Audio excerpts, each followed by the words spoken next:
What's up, everyone? It is playoff time, and you know what time it is? It is time to talk some weather and fantasy football.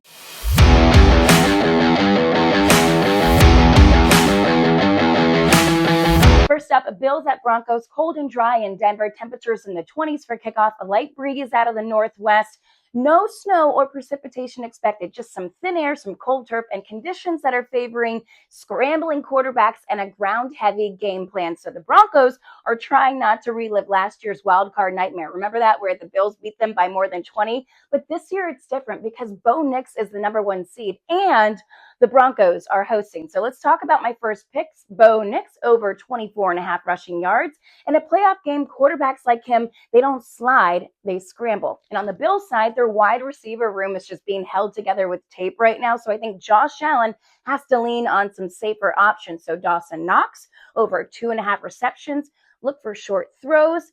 Chains moving, tight end season. Now, let's talk Texans at the Patriots in Foxborough. This is classic Foxborough playoff weather, temperatures near freezing with some cloudy skies. There will be a breeze out of the northeast around 15 miles per hour, and gusts could be higher than that. So no heavy precipitation expected, but the wind alone, it's just enough to make throwing difficult and some field goals feeling uncomfortable. So this one feels like a classic playoff grind where the total is low and it's screaming defense to me. So look for the under 40.5. It's not cute. It's not fancy. It is just smart. And if you want a little spice, Dalton Schultz over 38.5 receiving yards, because with no Nico Collins, Stroud has to throw to somebody, right?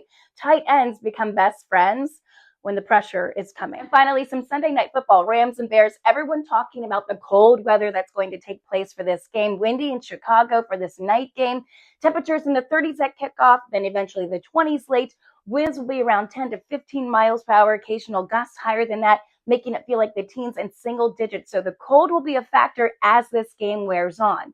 And this is one that I am most excited for because I am making a same game parlay. People love saying that Stafford can't play in the cold, but I still remember him almost knocking off the Eagles in that snowy playoff game last year. So here we go. Matt Stafford over 230 passing yards. Stafford over 2 passing touchdowns. Devontae Adams, 50 plus receiving yards, and Rome Odunze over 25 receiving yards. That is the forecast. Those are my picks. Let me know who you're going with below.